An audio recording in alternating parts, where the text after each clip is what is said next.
우리 마태복음 17장에서 보겠습니다. 마태복음 17장 24절부터 27절의 말씀. 마태복음 17장 24절부터 27절의 말씀 제가 천천히 읽겠습니다. 가버나움에 이르니 반세겔 받은 자들이 베드로에게 나와 이르되 너의 선생은 반세겔을 내지 아니하느냐? 이르되 내신다 하고 집에 들어가니 예수께서 먼저 이르시되 시몬아 내 생각은 어떠하냐? 세상 임금들이 누구에게 관세와 국세를 받느냐? 자기 아들에게냐 타인에게냐? 베드로가 이르되 타인에게니이다. 예수께서 이르시되 그렇다면 아들들은 세를 면하리라. 그러나 우리가 그들이 실족하지 않게 하기 위하여 내가 바다에 가서 낚시를 던져 먼저 오르는 고기를 가져 입을 열면 돈 한 세겔을 얻을 것이니 가져다가 나와 너를 위하여 주라 하시니라. 여러분은 나름 여러분만의 최고의 숙련도와 어떤 탁월함을 자랑하는 나만의 그 전문 분야에 누군가가 다가와서 어설프게 충고를 할 때 여러분은 어떤 느낌을 받으십니까? 나면서부터 갈릴리에서 어부로 잔뼈가 굵어온 베드로에게 고기 잡는 일은 그야말로 남의 도움이 필요 없는 분야라는 생각이 충분히 들지 않겠습니까? 그는 갈릴리 바다에서 나면서부터 자라왔기 때문에 갈릴리 바다의 물때를 정확히 알고 바닷길을 훤히 빠꾸미처럼 읽고 있는 사람이에요. 그의 고기 잡는 기술과 그물질하는 탁월한 기술에 대해서 나름 주변의 사람들로부터 인정을 받았을 거예요. 그런 그에게 그 자신이 가졌다는 바다에 대한 지식, 그리고 고기 잡는 기술과 그물질하는 기술이 전혀 도움이 되지 않던, 그래서 그가 가지고 있던, 지금까지 가지고 있던 나름 자부심의 밑바닥을 현저하게 보게 되는 그런 기이한 시간들이 있었습니다. 밤새도록 갈릴리 바다의 한 지류인 게네사렛 호숫가에 그물을 내렸지만 물고기를 단 한 마리도 잡지 못한 거예요. 갈릴리 바다라면 눈 감고도 빠끔이라고 자부하고 있었는데 그물질의 달인으로 알려져 있던 그 이름이 무색할 정도로 자신의 밑바닥을 철저하게 경험한 바로 그런 날이었습니다. 이때 빈 그물을 싣고서 항구에 들어서는 베드로의 빈 배에 예수님께서 올라타시더니 기이하게 그를 도전해요. 깊은 곳에 가서 그물을 내리라. 깊은 데에 가서 그물을 내리라. 바닷길을 훤히 끼고 있고 그물질이라면 아예 이골이 날 정도로 그의 손에 베어있는 베드로였기 때문에 예수님의 충고하는 말씀을 충분히 그냥 흘려보낼 수 있는 그런 가벼운 말이었겠지만 밤새 그물질을 하면서 끌어올리던 그 빈 그물에서 따라올리는 그것을 바라보며 뼈저리게 경험했던 절망과 실패 탓에 이제는 예수님의 말씀에 한 가닥 소망을 걸어보는 겸손함이 생긴 것이죠. 그래서 베드로가 고백합니다. 우리들이 밤이 새도록 수고했지만 잡은 것이 없지만은 말씀에 의지하여 이제는 내가 그물을 내리리다. 이제는 나의 기술과 나의 지식과 나의 경험을 다 내려놓고 다만 주의 말씀에 내 믿음을 한번 걸고 내가 기꺼이 주의 말씀에 의지하여 그물을 내려보겠습니다. 주의 말씀에 겸손히 반응하며 고백한 것이죠.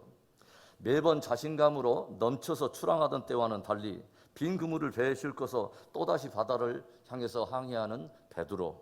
이번에는 다만 한 가닥 주의 말씀에 의지하여 내가 순종의 그물을 내려보겠습니다 라고 고백을 한 것이죠. 이때 어떤 일이 일어납니까? 성경은 고기 잡은 것이 힘이 많아서 그물이 찢어지니 베드로가 멀린 친구에게 도움을 요청하여 두 배에 가득 잠기게 되었더라라고 하는 놀라운 말씀을 우리에게 들려줘요.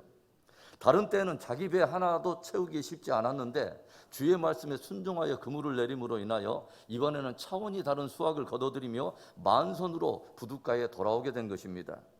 이 사건이 여러분 베드로에게 남긴 깊은 의문은 무엇이었다고 여러분 생각하세요? 도대체 이분이 누구이기에? 도대체 저가 누구이기에? 아마도 예수님의 정체에 대한 그 의문이 새록새록 그의 마음에 피어올랐을 것입니다. 이 사건은 베드로의 마음을 사로잡아서 그분을 따르기에 충분하도록 그를 인도했습니다. 그리고 베드로에게 갈릴리 바다에 대한 자신의 경험과 자신의 밑바닥을 보게 만든 또 한 번의 결정적인 사건이 있어요. 다른 동료들과 함께 갈릴리 바다를 건너는데 갑작스런 광풍이 일어나더니 큰 풍랑이 배를 집어 삼키려는 듯 요동을 치는 것입니다. 제자들이 이리저리 뒹굴며 자기들이 경험했던 모든 지식과 모든 수단을 동원하여 이것저것 다 해보지만 다 속수무책입니다. 그리고 한참 후에 제자들이 기껏 생각해 낸 것이 뭐냐면 고물에서 예수님이 주무시고 계신다고 하는 것이죠. 저들은 뒤늦게 주무시는 예수님을 기억하고 그분을 깨어 외칩니다. 주여, 우리를 도와주소서. 우리가 죽게 되었나이다. 이때 예수님께서 일어나시더니 예수님 아니면 할 수 없는, 그분만이 하실 수 있는 수준의 그 말씀을 선포하시면서 바람과 바다를 꾸짖으세요. 바다야 잠잠하라. 파도야 잠잠하라. 여러분, 누가 바람과 바다를 꾸짖을 수 있겠습니까? 그리고 즉시로 바다와 바람이 잠잠해지며 바다가 고요지고 모든 위기 상황이 종료되었습니다. 베드로와 제자들 안에 일어나는 계속되는 의문, 도대체 저가 누구이기에, 도대체 저분은 누구이시기에. 베드로와 제자들이 깊은 경외감 속에 깨닫게 된 것이 무엇이었을까요? 우리와 함께 지금 이 배에 타고 계시는 바로 이분이 바람과 바다 위에 계시는구나. 바로 이분이 가지고 있는 그 지식의 수준은 우리의 경험과 우리의 지식의 수준과는 전혀 차원이 다른 것이구나. 이분은 바다와 바람도 그분께 순종해야 하는 창조의 주가 아니신가. 저들은 어쩌면 문제와 위기를 만날 때마다 저들이 가장 먼저 해야 될 아주 중요한 것을 새삼스럽게 다시 깨달았을 수도 있죠. 이것저것 다 해보다가 뒤늦게 주님을 찾는 것이 아니라 주님을 찾는 것이 가장 중요하고 먼저 되어야 하는 인생의 우선순위를 바르게 깨달았는지도 모릅니다.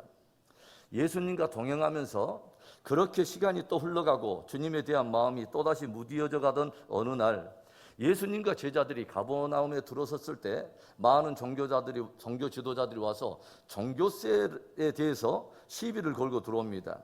너희 선생은 반세겔 세금을 내지 않느냐? 이때 주님께서 종교인들과 세금에 대한 다 논쟁을 일단락하고서 베드로에게 아주 기이한 것을 명령하세요. 27절의 말씀, 그러나 우리가 그들이 실족하지 않게 하기 위하여 내가 바다에 가서 낚시를 던져 먼저 오르는 고기를 가져 입을 열면 돈 한 세겔을 얻을 것이니 가져다가 나와 너를 위하여 주라 하시니라.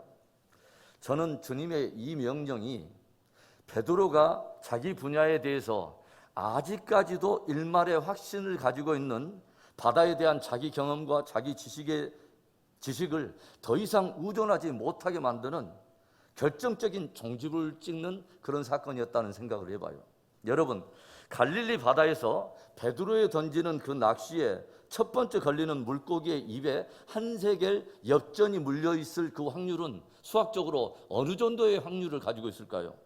정확히 베드로가 어디에서 낚시를 던져야 물살을 따라 헤엄치던 물고기의 동선이 정확히 그 베드로가 던지는 낚시터에 이르러서 정확히 그 미끼를 물 수 있느냐 하는 것이죠. 지금 예수님께서 명령하신 이 말씀 속에 담겨있는 예수님의 정체성을 드러내는 어마어마한 무게가 여러분 느껴지십니까? 왜 주님은 보편적이고 일상적인 방법을 사용하지 않고 굳이 베드로에게, 아주 갈릴리 바다에 대해서는 이골이 날 정도로 익숙해 있는 이 베드로에게 낚싯대를 가지고 가서 갈릴리 바다로 가게 하셨을까요? 예수님은 지금 갈릴리 전체 바다의 물살을 움직여서 당신의 말씀이 정확히 성취되게 하려고 어느 땐가 누군가 떨어뜨린 동전 한 세기를 삼켜버린 그 물고기를 이동시켜서 베드로가 낚싯대를 들이오는 바로 그 자리에, 바로 그 시각에 지나가도록 하시겠다는 것이죠. 말도 안 되는 명령 같습니다, 여러분. 그런데요, 말도 안 되는 말씀이 진리인지 아닌지는 그 아는 방법이 딱 하나밖에 없어요. 던져보면 아는 것입니다. 순종하면 아는 거예요. 여러분, 말도 안 되는 기적을 원하신다면 말도 안 되는 주님의 말씀에 기꺼이 말도 안 되는 순종을 해보실 수 있기를 바라요. 그러면 그 말씀이 진리인지 아닌지 알게 되는 거예요. 그러면 그분이 진짜 누구인지 알게 되는 거예요. 여러분, 주님께서 우리에게 들려주신 대부분의 말씀이 우리 생각에, 우리의 마음에 담기에는 너무도 말도 안 되는 대부분의 말씀이 그런 말씀인 줄 여러분 아십니까? 그런데 그것이 진리인지 아닌지는 딱 하나 알 수 있는 방법이 딱 하나밖에 없어요. 말도 안 되는 순종을 해보는 것입니다. 풍랑이 있는 바다에서 베드로에게 주님께서 오라 하실 때에 그 말씀의 능력을 경험하는 방법은 딱 하나예요. 말씀을 의지해서 배에서 뛰어내리는 것입니다. 여전히 배에 머물면서 동시에 바다 위를 걷는 것은 불가능한 일이에요. 이스라엘 백성들이 우여곡절 끝에 광야 40년을 지나고 이제 여호수아를 새로운 세대로 하여 이 새로운 세대가 요단강 앞에 섰습니다. 이제 하나님께서 바로 이때에 여호수아에게 무엇을 명령하십니까? 여호수아 3장 8절의 말씀에 너는 언약궤를 맨 제사장들에게 명령하여 이르기를 너희가 요단 물가에 이르거든 요단에 들어서라 하니라. 주님께서 여호수아에게 제사장들로 하여금 요단 물가에 들어서라 라고 주님이 명령하셨어요. 그런데 성경은 바로 이때가 벌이 모험에 거두는 시기라 요단강이 가장 범람한 때였다고 들려주고 있습니다. 만수 때의 요단강의 넓이는 약 1.6km. 바로 이 요단을 건너면 드디어 하나님께서 이스라엘 백성들에게 계속 약속해 왔던 바로 축복의 가나안 땅에 들어서게 되는 것이죠. 그런데 바로 이때에 하나님께서 말도 안 되는 범람하는 그 요단강을 보면서 두려워하고 있는 이스라엘 백성들에게 말도 안 되는 이 명령을 주실 때 제사장들이 그 요단강이 두려워서 물 가운데로 발을 내딛지 않았다며 하나님이 그냥 요단강을 갈라주실 때까지 기다리기만 했다면 어떻게 되었을까요? 아마 요단강 동편 강가에서 남은 생애를 보냈을 거예요. 많은 사람들이 오늘날도 요단 동편에서 여생을 보냅니다. 하나님께서 말씀하신 약속과 비전의 성취, 기적의 탄생을 눈앞에 앞두고도 발을 물에 적시기를 싫어하는 거죠. 마른 땅에 두 발을 딛고 서 있기 때문에 하나님께서 요단을 가르시는 놀라운 기적을 맛보지 못하고 살아가고 있는 것이죠. 우리가 하나님께 하나님 왜 이 요단강을 갈라주지 않으십니까? 라고 물을 때 주님은 우리에게 너는 왜 발을 물에 적시지 않느냐고 물으세요. 여러분 기억합시다. 우리가 순종하면 하나님은 행동하십니다. 우리가 순종해야 하나님이 일하십니다. 배 위에 계속 머무른다면 절대로 물 위를 걷는 역사는 일어나지 않습니다. 마른 땅에 계속 발을 딛고서는 절대로 요단은 갈라지지 않습니다. 말씀을 의지해서 다시 빈 그물을 들고서 기꺼이 출항하여 그물을 내리지 않는다면 절대로 두 배에 가득한 만선을 경험할 수 없습니다. 절박한 기도에 무릎을 꿇지 않는다면 기도에 대한 숱한 약속을 주신 하나님께서 예비하신 주님 수준의 기적을 맛보지 못할 것입니다. 사랑하는 여러분, 저와 여러분이 나름 탁월한 전문가라고 자처하는 영역에 주권이 바뀌는 은혜가 있기를 바랍니다. 아직도 주님의 도움이 필요 없다고 생각하는 그런 영역이 있다면, 아직도 주님의 도움이 필요 없다고 생각하는 영역이 있다면 그 위험한 생각에서 빨리 벗어나는 은혜가 있기를 바랍니다. 저는 감히 2021년을 우리 성도들의 믿음의 해로 도전하고 싶어요. 내가 기도 없이 순종 없이 끌어올렸던 그 그물의 수준과 주의 말씀을 의지해서 기도의 원을 그리며 끌어올리는 그 그물의 그 수준의 차이를 시험해 보라고 여러분 도전하고 싶습니다. 그것이 영적인 영역이든 개인적인 영역이든 가정과 자녀의 어떤 문제든 상관없이 여러분 믿음의 도전을 해보세요. 말도 안 되는 기적을 원하십니까 여러분? 그렇다면 말도 안 되는 주의 말씀에 말도 안 되는 기꺼운 순종을 해볼 수 있기를 바라요. 요단 동편에 계속 머무르든지 요단 저편에 축복을 맛보든지 그것은 말씀에 대한 순종이 결정합니다. 좋으신 하나님 아버지 감사합니다. 귀한 특세 마지막 날에 아름다운 말씀으로 도전을 받습니다. 하나님, 나의 기술과 나의 경험과 축적된 노하우라고 생각했던 그 모든 것이 하나님 주의 말씀 앞에 하나님 아버지 주여 내려지고 주의 말씀이 참 진리됨을 경험하여 주님의 수준의 놀라운 능력들을 경험하는 차원이 다른 생을 살아가는 복된 우리 성도들 되도록 축복해 주시옵소서. 오늘 새벽에도 하나님 아버지 겸손히 주님의 말씀을 붙듭니다. 2021년 하나님 첫 단추를 주의 말씀에 끼우고 걷기를 결단하는 귀한 성도들에게 하나님의 수준의 놀라운 일들을 경험하게 하여 주옵소서. 역사하시 하나님을 찬양하고 주 예수 그리스도의 이름으로 감사하며 기도합니다. 아멘. 우리 주기도문으로 예배를 마칩니다. 하늘에 계신 우리 아버지여, 이름이 거룩히 여김을 받으시오며 나라에 임하옵시며 뜻이 하늘에서 이루어진 것 같이 땅에서도 이루어지이다. 오늘날 우리에게 일용할 양식을 주시옵고 우리가 우리에게 죄진 자를 사하여 준 것 같이 우리 죄를 사하여 주시옵고 우리를 시험에 들게 하지 마시옵고 다만 악에서 구하옵소서. 대개 나라와 권세와 영광이 아버지께 영원히 있사옵나이다. 아멘.